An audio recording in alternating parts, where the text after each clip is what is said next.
Hello, learners. Welcome to my channel Gurukul of Excellence. I'm your mentor Rambai Yadav. Learners, आज हम chapter 4 from the diary of Anne Frank के बाद जो poem है जिसका नाम है अमेंडा स्टार्ट करने जा रहे हैं। इसके पोएट हैं रॉबिन क्लाइन। रॉबिन क्लाइन एक जर्मन पोएट हैं और इस पोएम में रॉबिन क्लाइन ने जो बच्चे जिनको पेरेंट्स बार बार बोलते रहते हैं, डांटते रहते हैं, कुछ ना कुछ उनको करने या ना करने के लिए कहते रहते हैं, तो ऐसे बच्चे बड़े ही डिफाइंट हो जाते हैं, बड़े डिसोबे करने वाले हो जाते हैं। उनको लगता है कि पेरेंट्स तो हमें हमेशा ऐसे ही बोलते रहते हैं एंड वो उनको इग्नोर करना स्टार्ट कर देते हैं। तो इस पोएम में चाइल्ड साइकोलॉजी को हाईलाइट किया गया है कि टीनेजर्स की साइकोलॉजी क्या होती है और उसके साथ साथ पेरेंट्स जो सारा टाइम अपने बच्चों को ये कर लो, वो कर लो, ये करो, ये ना करो, इस तरह से कहते रहते हैं, तो उन पेरेंट्स के लिए भी एक लेसन है कि उनको बच्चों को प्यार से समझाना चाहिए, ना कि सारा टाइम उनको नैगिंग करते रहना चाहिए। अगर बच्चों के साथ ऐसा किया जाता है तो the children they feel suppressed and they become defiant और they want to run away from the realities of life. They want to go in the world of day dreaming, कि वो सच्चाई से भागकर डे ड्रीमिंग की दुनिया में या इमेजिनेशन की दुनिया में जाना चाहते हैं। And even they can think of the life without parents. तो इस तरह की फीलिंग्स है अगर बच्चे को बार बार टोका जाता है, बार बार उसको बोला जाता है। देखिए, the name of the poem is Amanda. Amanda इस पोएम में सेंट्रल कैरेक्टर है, मेन कैरेक्टर है, लेकिन उसके बाद देखिए अमेंडा के बाद एक्सक्लेमेटरी साइन लगा हुआ है। इसका क्या मीनिंग है? इसका मीनिंग है कि अमेंडा को बार बार कमांड दी जा रही है, उसकी मदर उस पर अथॉरिटेटिव टोन यूज कर रही है, अनसिंपैथेटिक टोन है और उस पर डोमिनेट करने की कोशिश की जा रही है। और देखिए, टीनेज में अगर बच्चे को डोमिनेट करने की कोशिश की जाती है, बार बार उसको कमांड दी जाती है, तो बच्चा इरिटेटेड फील करता है। तो एक तरह से इसका जो टाइटल है, और अब आगे आप देखेंगे पूरी पोयम में जहाँ भी अमेंडा लिखा है उसके साथ एक्सक्लेमेटरी साइन लगा है, तो आप समझ सकते हैं कि बच्चा कितना परेशान हो जाता है जब बार बार उसको टोका जाता है। और एक दूसरी बात, देखिए पूरी पोयम में जब आप काउंट करेंगे there are 12 times where the mother has used word Amanda, कि यानी जब किसी को भी बार बार टोका जाता है तो वो डिफाइंट हो जाता है, वो डिसरिस्पेक्टफुल हो जाता है और वो चाहता है कि मैं यहाँ से दूर भाग जाऊँ। चलो, तो देखते हैं इस पोएम में क्या होता है, मदर और डॉटर के बीच में कैसी बॉन्डिंग है और क्यों मदर बार बार कहती है और क्यों अमेंडा बार बार ऐसा फील करती है कि वो यहाँ से दूर चली जाए। So let's read the poem now. Stanza 1। Don't bite your nails, Amanda. Don't hunch your shoulders, Amanda. Stop that slouching and sit up straight, Amanda. तो आप देख सकते हैं कि मदर बार बार अमेंडा ये मत करो, ये मत करो, इस तरह से बोल रही है। देखिए, डोंट बाइट योर नेल, कि जब आपने देखा होगा कि बच्चा नेल बाइट करता है तो पेरेंट्स नेचुरली उसकी हाइजीन को लेके, उसकी हेल्थ को लेके कंसर्न है, तो उसको मना करती है कि नेल बाइट मत करो Amanda. Don't hunch your shoulder, hunch your shoulders mean जैसे शोल्डर्स को थोड़ा ढीला करके बैठ जाना, थोड़े अलर्ट होके ना बैठना। तो जो गर्ल है अमेंडा, वो अपने शोल्डर्स को थोड़ा ढीला करके बैठती है, शी इज़ सिटिंग लेजिली। तो मदर चाहती है कि वो सीधी बैठे ताकि उसकी पर्सनालिटी प्रॉपर डेवलप हो। Mother is concern, that is good, लेकिन उसको बार बार टोकती है, तो the girl she doesn't like that. तो मदर का कंसर्न अपनी जगह बिल्कुल ठीक है। उसके बाद क्या कहती है? Stop that slouching and sit up straight. Slouching means जो ढीले से लूज होके बैठती है, एंड सिट अप स्ट्रेट, क्योंकि आपने देखा होगा कि अगर आप सीधा होके बैठते हैं तो यू फील गुड, आपकी एक पर्सनैलिटी बेटर नज़र आती है, आपका एक पोस्चर है, जो बॉडी पोस्चर है वो भी प्रॉपर बनता है। तो mother is concern about her looks, about her habits, क्योंकि अच्छी हैबिट्स इसी उम्र में सीखी जाती है, बचपन बचपन में सीखी जाती है। अगर मदर इस समय उसको रिमाइंड नहीं करेगी तो शायद बच्चा उन चीज़ों की हैबिचुअल हो जाए जो उसको नहीं करनी चाहिए as a grown up person. So mother बार बार उसको रिमाइंड कर रही है कि ये काम मत करो। तो क्या क्या मना कर रही है कि don't bite your nail, don't hunch your shoulders and stop slouching and sit straight. तो इस तरह से मदर अपनी डॉटर अमेंडा को कमांड कर रही है। तो चलिए देखते हैं इस स्टैंजा में कौन कौन से फिगर्स ऑफ स्पीच यूज हुए हैं। देखिए, first and second line starts with don't. तो जब भी कोई लाइन सेम वर्ड्स या फ्रेजेस से बिगिन होती है, उस फिगर ऑफ स्पीच को कहते हैं एनाफोरा। तो ये है एनाफोरा। उसके बाद देखिए अमेंडा वर्ड कितनी बार रिपीट हुआ है, और ये आप देखेंगे कि मोस्ट ऑफ द स्टेंजा जहाँ पे मदर एज ए स्पीकर है बार बार रिपीट होता है, तो दिस इज कॉल्ड रेपिटिशन। तो रेपिटिशन क्यों होता है? To emphasise a particular thing. तो यहाँ पे मदर बार बार एम्फेसाइज कर रही है, अमेंडा को बार बार गाइड कर रही है, इंस्ट्रक्ट कर रही है, कमांड दे रही है। तो it's use again and again. उसके बाद देखिए एलिट्रेशन का यूज। जो ये थर्ड लाइन है, स्टॉप स्लाउचिंग सिट स्ट्रेट, सब एस से बिगिन हो रही है, तो this is called alliteration. So this is there in stanza 1। अब देखिए स्टेंजा 2 में क्या होता है। There is a languid emerald sea with the sole inhabitant is me, a mermaid drifting blissfully। देखिए अब अमेंडा क्या सोचती है जब मदर बार बार ये करो वो ना करो कहती है, तो वो सोचती है there is a languid, languid means relaxed, calm, peaceful. Emerald sea, emerald means होता है green colour sea, sea water it is looking green in colour. तो वो इमेजिन करती है कि एक काम पीसफुल सी हो जिसका वाटर ग्रीन कलर का हो। Where the sole inhabitant is me, sole means the only inhabitant, कि वहाँ पे सिर्फ मैं ही रह रही हूँ, कोई दूसरा ना हो। It means she wants to run away from the nagging of her mother. उसको लगता है कि साथ में उसकी मदर या कोई भी ना हो जो उसको डिस्टर्ब करे, उसको कुछ करने के लिए कहे या कुछ भी ना करने के लिए कहे। तो she thinks that she would be the only inhabitant over there, a mermaid. और वो इमेजिन करती है कि वो किस कैसे होगी, जस्ट लाइक ए मरमेड।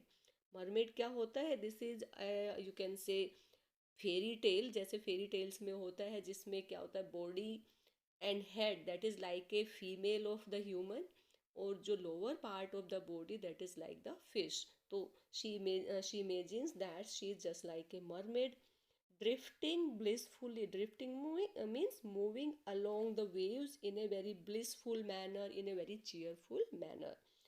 तो देखिए कि अब अमेंडा इमेजिन करती है कि वो कहीं दूर सी में हो जहाँ पे सिर्फ वो अकेली हो, कोई दूसरा दूसरा ना हो, और अपने आप को इमेजिन करती है just like a mermaid who is moving very happily on the waves. अब देखिए ये जो स्टैंजा है this is written in parenthesis, bracket में लिखा है। इसको ब्रैकेट में क्यों लिखा है? क्योंकि ये अमेंडा के थॉट्स हैं, उसके ड्रीम्स हैं, and they are not expressed openly, और इसीलिए इसको बाकी स्टैंजर्स से डिफ्रेंशिएट करने के लिए इनको ब्रैकेट में लिखा गया है। इसके अलावा देखते हैं इसमें और कौन से पोएटिक डिवाइसेस यूज हुए हैं। देखिए एमरल्ड सी, एमरल्ड सी यानी कि sea is like a green water, sea has green water. तो यहाँ पे जो एमरल्ड सी है that is the example of metaphor.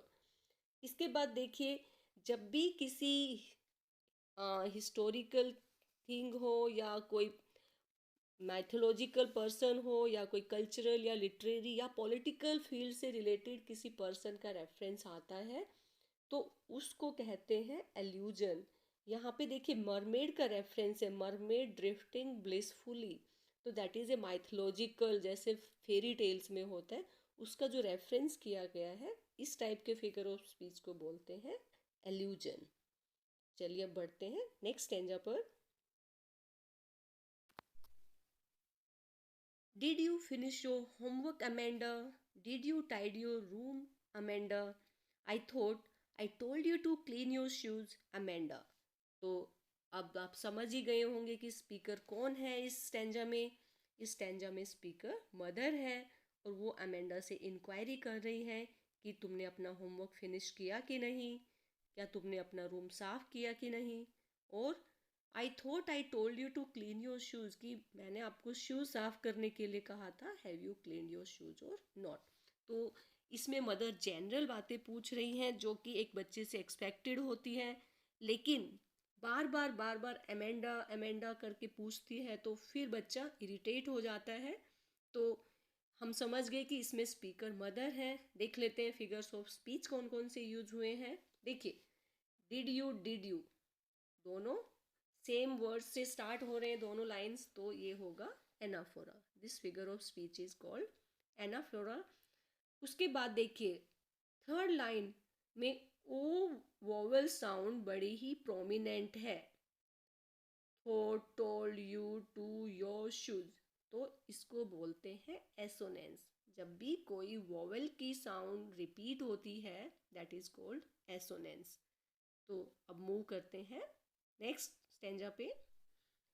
I am an orphan roaming the street. I pattern soft dust with my hushed bare feet. The silence is golden, the freedom is sweet. अब देखिए ये line जो इस stanza की line से सब bracket में लिखी है, तो ये अमेंडा के थॉट्स हैं, उसके ड्रीम्स हैं, उसका इमेजिनेशन है। जब मदर बार बार उसको इंक्वायरी करती है ये काम किया नहीं किया, तो वो फिर से अपने सपनों की दुनिया में खो जाती है। क्या सोचती है? आई एम एन ऑर्फन, वो सोचती है कि मैं एक ऑर्फन होती। ऑर्फन कौन होता है? जिसके दोनों पेरेंट्स नहीं होते, यानी कि अनाथ होती।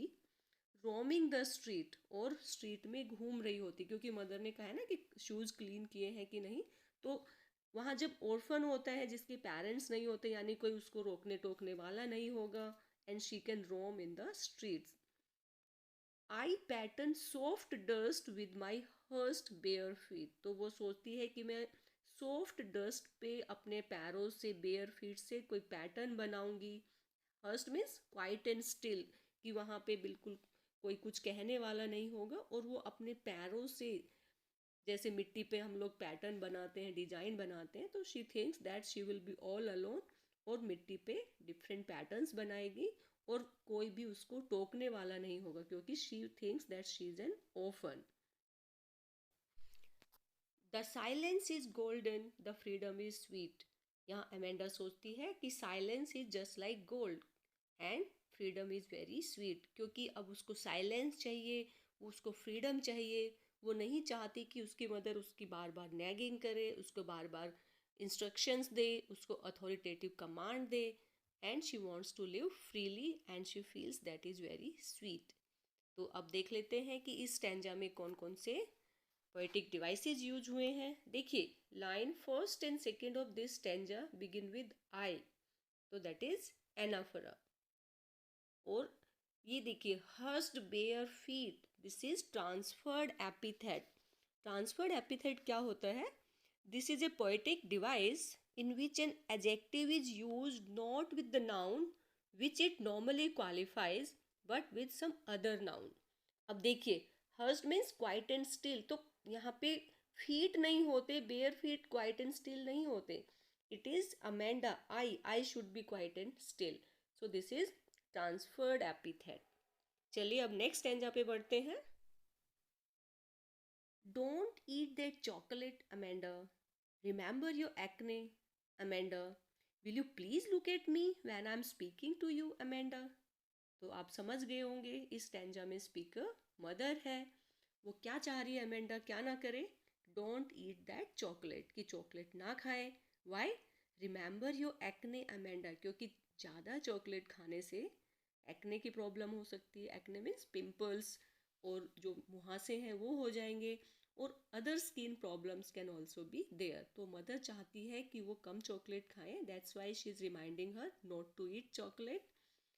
Will you please look at me. देखिए mother is using please, please in the sense कि now she has got irritated, she is very displease with her mother, you can say daughter, she is very unhappy with her daughter's behaviour, that's why she is using please. तो आपने देखा ही होगा जब बड़े गुस्से हो जाते हैं पेरेंट्स, मदर या फादर, तो गुस्से में कई बार कहते हैं प्लीज, तो this is an irritating way of using word please. तो will you please look at me, तो वो कहती है कि एक बार प्लीज मुझे देखोगी। When I am speaking to you, it means क्या है कि जब मदर बात कर रही है तो अमेंडा इवन अपनी मदर की तरफ देख भी नहीं रही है, जो कि एक तरह से डिसरिस्पेक्ट होती है। इसलिए वो उसको कहती है कि इरिटेट होके कहती है कि will you please look at me, कि एक बार मेरी तरफ देख के बात करो, so that there can be eye contact. और जब आप नज़र से नज़र मिला के बात करते हैं तो सामने की क्या रिएक्शन है, उसकी क्या बॉडी लैंग्वेज है, उससे समझ जाते हैं कि वो किस तरह से फील कर रहा है। तो that's why the mother ask her to look at her when she is talking to her. चलिए अब देखते हैं next stanza. I am Rapunzel, I have not a care, life in a tower is tranquil and rare. I'll certainly never let down my bright hair.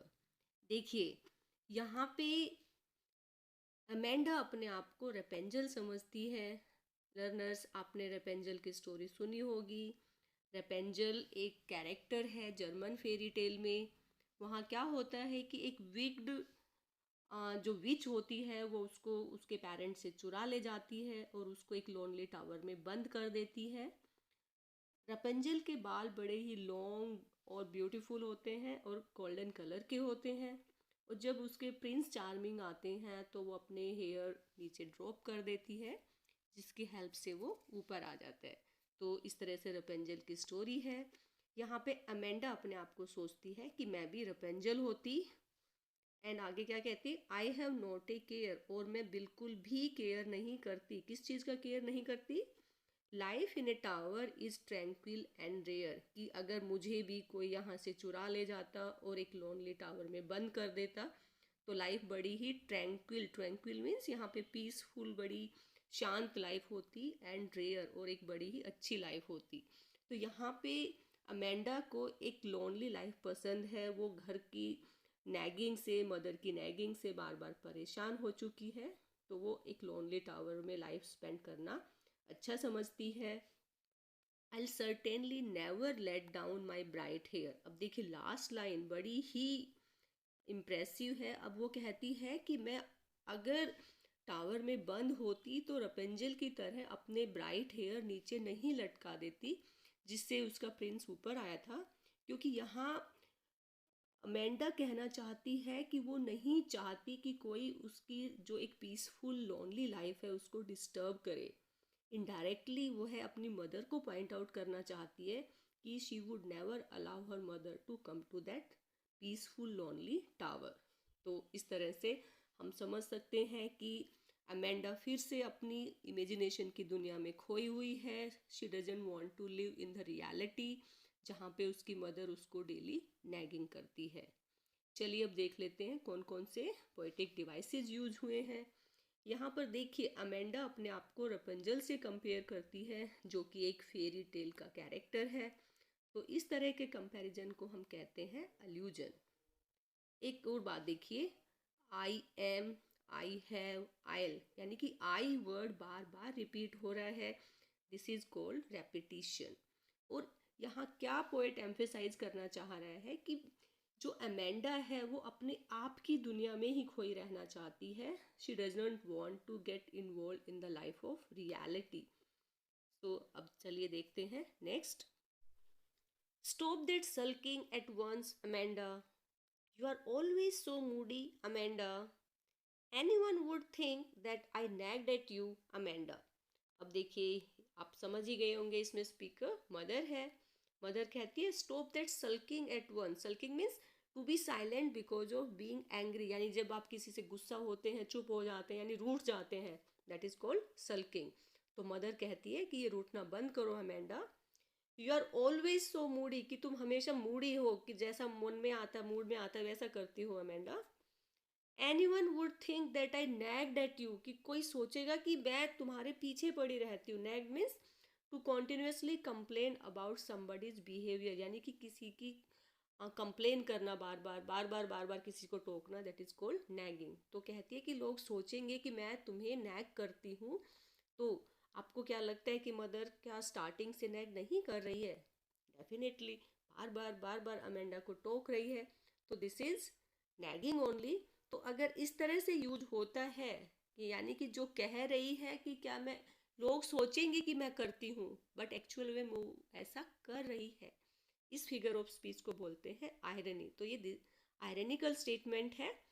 तो यानी कि जो mother है actual में नैग करती है, लेकिन वो ये नहीं चाहती कि दुनिया को पता लगे, कि लोगों को पता लगे कि that she is nagging her daughter. तो एक तरह से ये आयरनिकल स्टेटमेंट होगी. सो इस तरह से ये पोएम एंड होती है. अब लास्ट में देखते हैं कि इस पोएम में राइम स्कीम क्या है. चलिए फर्स्ट स्टैंजा से स्टार्ट करते हैं. सी, अमेंडा, अमेंडा, अमेंडा को ए लीजिए, सेकंड ए हो गया. Straight it will be B and Amanda A, यानी A B A. Rhyme scheme will be A B A in first stanza. अब सेकंड स्टैंजा देखते हैं. सी मी फुली, यानी तीनों सेम साउंडिंग है, ये हो जाएगा ए.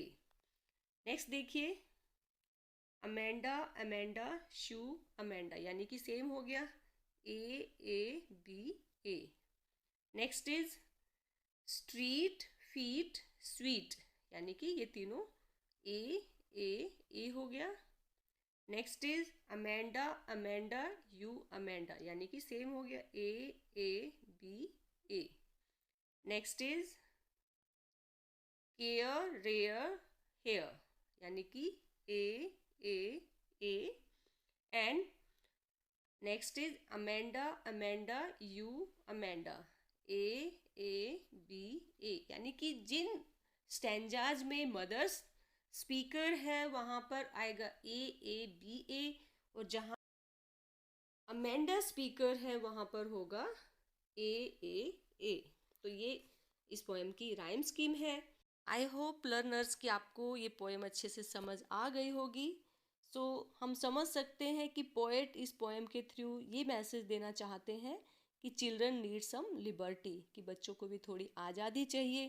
Parents should not be nagging at all the time, कि सारा टाइम पेरेंट्स बच्चे के पीछे ना पड़े रहें. If they do so, children start disliking the real life and they start escaping in the world of imagination. कि अगर पेरेंट्स बच्चों के पीछे पड़ेंगे तो बच्चे रियल लाइफ से छूट के, भाग के, वो एक इमेजिनेशन की दुनिया में खोए रहेंगे.